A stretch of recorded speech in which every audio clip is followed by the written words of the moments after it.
बिस्मिल्लाहिर्रहमानिर्रहीम। अस्सलाम वालेकुम friends, welcome back to my channel खुशामदीद माय व्लॉग। क्या हाल है आप सबका? इंशाल्लाह आप सब ठीक होंगे, खैरियत से होंगे और मैं भी बिल्कुल ठीक ठाक।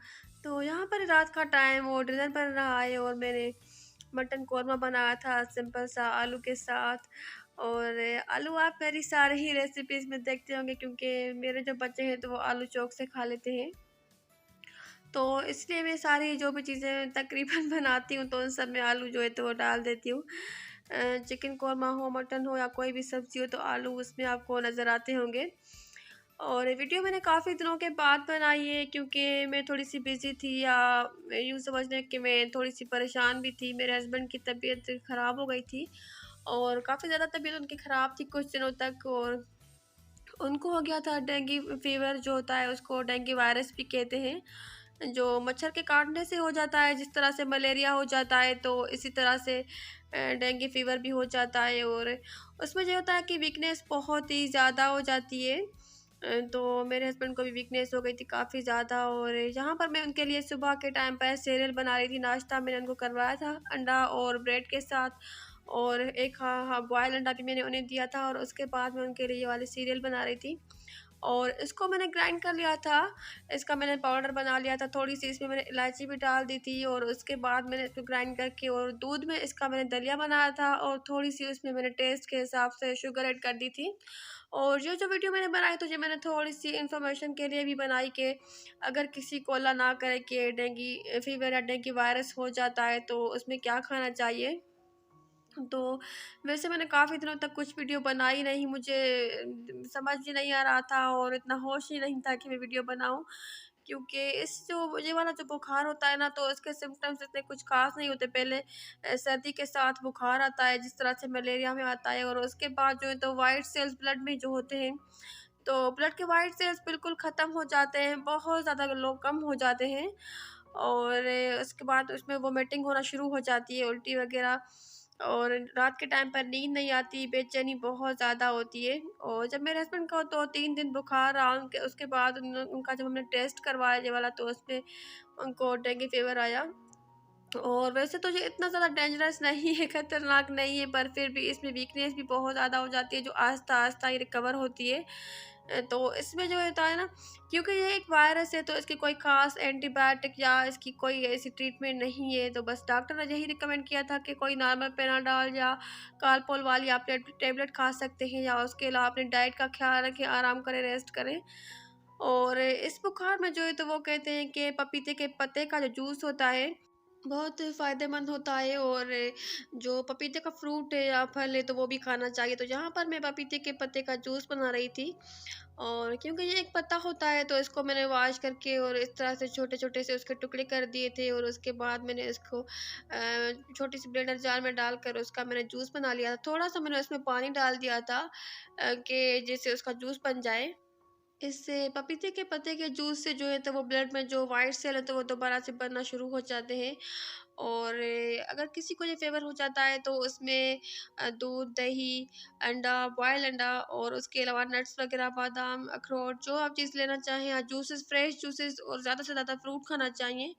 और उसके अलावा खाना तो बिल्कुल भी नहीं खाया जाता। मेरे हस्बैंड तो बिल्कुल भी नहीं खाना खा रहे थे। मैं उनके लिए यखनी बनाती थी, या जो काली मिर्चों वाला सालन होता है, तो वो मैंने उनके लिए बनाती थी, पर वो खाना बिल्कुल भी नहीं खा रहे थे। आधी रोटी तो नहीं, पर आधी से भी जो आधी आधी रोटी है, तो वो भी बहुत मुश्किल से मैं उन्हें खिला रही थी। तो 3-4 दिन तो उन्होंने बहुत ही कम खाना खाया, तो बस उन्हें मैं फ्रूट्स दे देती थी सुबह के टाइम पर, बॉयल अंडा, और आधा स्लाइस ब्रेड खा लेते थे वो, हाफ फ्राई अंडा उन्हें खिलाती थी। वो सुबह और शाम में उन्हें जूसेस देती थी, और लंच में मैं उनके लिए वाइट जो होता है तो वो कौरमा बनाती थी, या फिर उनको सूप बना कर देती थी, वो चम्मच के साथ में उनको पिलाती थी। और सीरियल बना देती थी मैं उनके लिए। ये वाला जो दलिया मैंने बनाया, ये भी काफ़ी हेल्दी होता है और बनता भी बहुत मज़े का है। जिस तरह से खीर बनती है तो इसी तरह से इसका टेस्ट होता है। तो यही चीज़ें मैं उनको खिला रही थी, और रात के टाइम पर भी 2-3 दिन तो मैं उनके लिए यखनी वग़ैरह बनाती थी, पर उसके बाद वो भी नहीं खा रहे थे।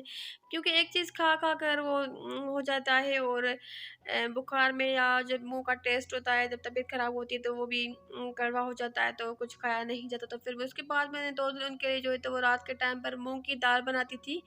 मूँग की दाल को मैं बॉयल करके अच्छी तरह से, और जब वो बिल्कुल मैश हो जाती है ना, उसका एक लेस बन जाता है, तो उस तरह से उनको बना कर देती थी, तो वो चम्मच से खाते थे। उसमें कुछ भी नमक मिर्च वगैरह नहीं इतनी, थोड़ा-सा नमक, थोड़ी-सी काली मिर्च और थोड़ी-सी जो है तो एक छोटी इलायची डाल देती थी। तो इस तरह से, और जहाँ पर मैंने पपीते के पत्ते का जो जूस होता है तो उसको मैंने छान लिया था और इतना ही निकला था। और ये वाला जो जूस होता है ना पपीते के पत्ते वाला, तो ये काफ़ी ज़्यादा कड़वा होता है। जिस तरह से करेले का जूस होता है ना, तो ये भी बहुत ज़्यादा कड़वा होता है। तो इसलिए मैं पपीते के पत्ते वाला जो जूस होता है तो उसके साथ ही उन्हें एप्पल का जूस देती थी, और मैं उनके लिए चुकंदर का जूस भी निकालती थी। उसको भी मैं इसी तरह से छोटे-छोटे से पीसेस कर लेती थी और उनको मैं ग्राइंड कर लेती थी, थोड़ा-सा पानी डालकर। उसके बाद मैं उनको छान लेती थी। तो चुकंदर वाला जूस की वीडियो मैं नहीं बना सकी, शायद मैं भूल गई थी, या क्योंकि उस टाइम सुबह के टाइम मुझे काफ़ी ज़्यादा एक ही साथ काम होते थे, मेरी हेल्पर भी आ जाती है काम वाली, तो इसलिए मैं नहीं बना सकी। और तो ये तीनों ही जूस मैं उन्हें सुबह के टाइम पर भी देती थी और शाम के टाइम में भी फ्रेश निकाल कर देती थी। और जहाँ पर मैं पपीता कल काट रही थी, जो पपीते का फल होता है, तो ये भी मैं उन्हें सुबह-शाम देती थी। वो इतना ज़्यादा तो नहीं खा रहे थे, पर थोड़ा बहुत मैं उन्हें खिलाती थी। तो जहाँ पर उनके लिए मैं काट रही थी।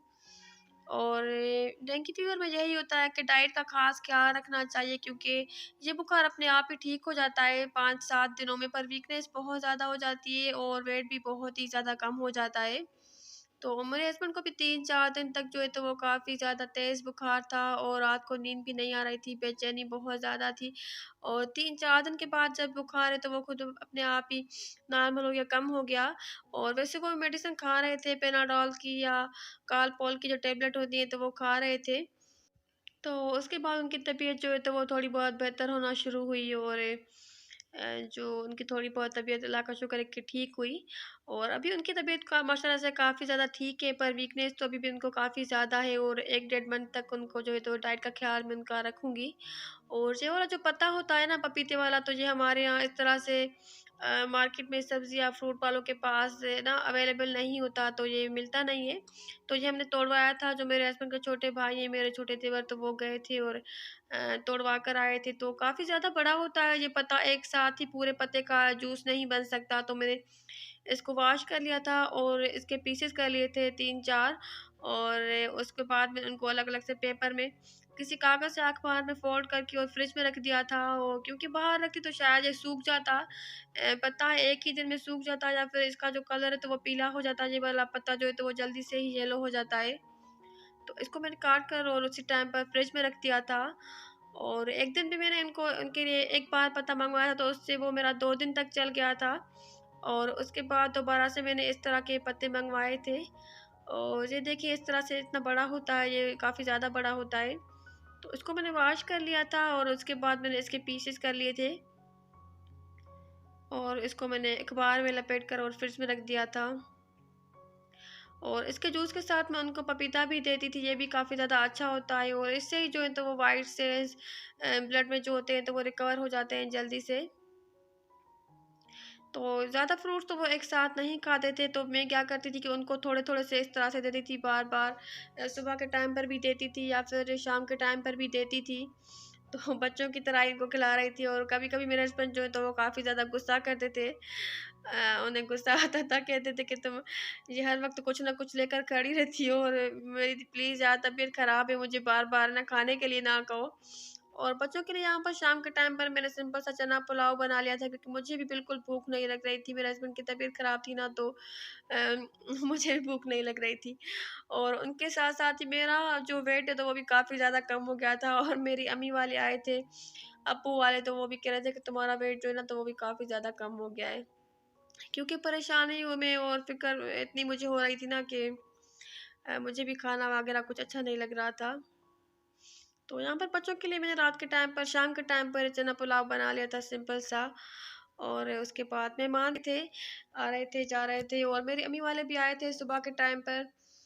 तो वो भी सारा दिन मेरी अम्मी मेरे पास ही थी। दोपहर के टाइम पर वो आए थे और सारा दिन मेरी अम्मी मेरे पास ही थी, और फिर रात के टाइम पर अम्मी, अब्बू और मेरा जो छोटा वाला भाई है और मेरा जो भतीजा है, तो वो आए थे, और फिर शाम के टाइम पर, रात के टाइम पर वो चले गए थे। तो उन दोनों में मुझे कुछ भी ख़ास वीडियो नहीं बनाई, 4-5 दिन तक मैंने कुछ भी वीडियो नहीं बनाई थी।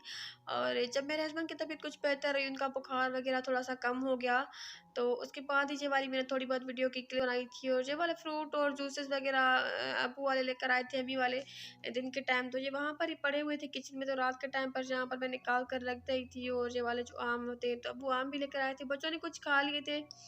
और मैंने मैंगो शेक बना लिया था, और उसके बाद जो यहाँ पर पड़े हुए थे, तो मैंने सोचा कि मैं इनको वॉश करके फ्रिज में रख लूँ, नहीं तो ये भी ख़राब हो जाएँगे। और आम का जो सीज़न होता है, तो उसमें भी बहुत ही थोड़ा-सा ही टाइम, 1 या डेढ़ मंथ तक आम जो है ना, तो वो बहुत मज़े के आते हैं। वरना तो शुरू में जो नए-नए आम आते हैं ना, तो वो भी इतने ख़ास मज़े के नहीं होते, टेस्ट नहीं होता। और ये जो बिल्कुल आखिरी वाले आम होते हैं ना, लास्ट वाले, जैसे जब सीज़न ख़त्म होने वाला होता है, तो ये भी इनमें भी इतना ख़ास टेस्ट नहीं होता। पर ये वाले जो आम थे ना, ये वाले छोटे, तो ये काफ़ी ज़्यादा टेस्टी थे, और इनमें ना बहुत मज़े की खुशबू थी। और तो इस वाले आम में बहुत मज़े की खुशबू थी। मैं अब्बू से पूछ रही थी कि अब्बू ये कौन से आम है, इसमें तो बहुत ही ज़्यादा खुशबू है, और ये बहुत ज़्यादा मज़े के हैं। और उसके अलावा वो बिस्किट वगैरह इस तरह की नहीं चीज़ें, कोल्ड ड्रिंक, जूसेस वगैरह भी लेकर आए थे। और उसके बाद जहाँ पर रात के टाइम पर मैं अपने लिए और अपने हस्बैंड के लिए चाय बना रही थी, क्योंकि मेरे हस्बैंड को बुखार में चाय भी अच्छी नहीं लग रही थी। और वैसे भी जब किसी को भी बुखार वगैरह होता है या गला ख़राब होता है ना, तो चाय का वो टेस्ट ही नहीं आता। मुझे भी जब कभी बुखार या ज़ुकाम होता है इस तरह से कुछ, तो चाय का जो टेस्ट है ना, तो वो बिल्कुल आता नहीं।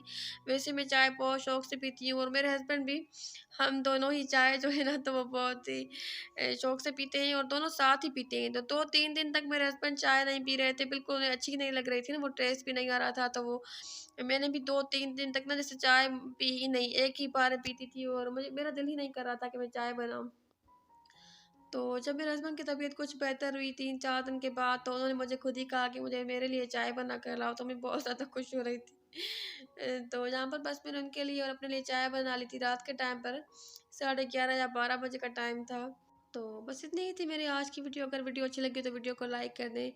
अपना और अपने प्यारों का ख्याल रखें। मुझे और मेरे हस्बैंड को अपनी दुआ में याद रखें। अल्लाह हाफ़िज़।